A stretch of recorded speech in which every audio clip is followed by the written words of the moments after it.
Once upon a time in the bustling town of Phoenicia, there lived a clever squirrel named Sammy.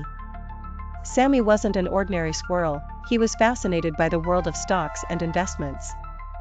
One day, while nibbling on a nut, Sammy decided it was time to put his savings to work.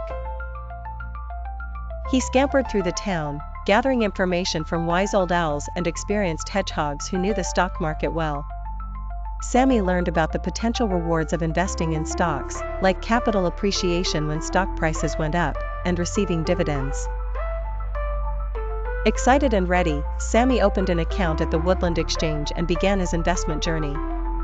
However, before diving in, he remembered a valuable lesson from his grand squirrel: diversify your investments to reduce risk.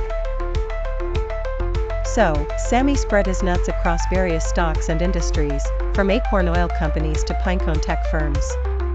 Life was grand as Sammy watched his investments grow. The value of his stocks went up, and he even received a few sweet dividend payments. But one stormy morning, a loud commotion erupted in the Woodland Exchange. The market was crashing. Many animals were worried, fearing they'd lose their precious savings. Sammy's heart pounded, but he kept calm, remembering the wise advice about diversification.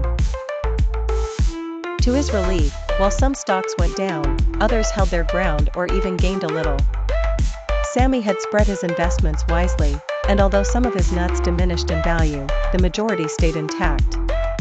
Eventually, the storm passed and the market began to recover. Through this whirlwind adventure, Sammy learned the balance of risk and reward in the stock market.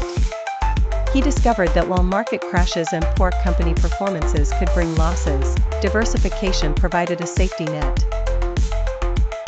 From that day on, Sammy the squirrel became known in Phoenicia not just for his fluffy tail, but as a savvy investor with wisdom about risks and rewards. And Sammy remembered to always share his tips with the young squirrels, especially the advice about diversification. And so, in the heart of Phoenicia, amidst trees and tech, Sammy continued his stock market adventures, ever eager to learn more and grow his nut fortune responsibly. The end.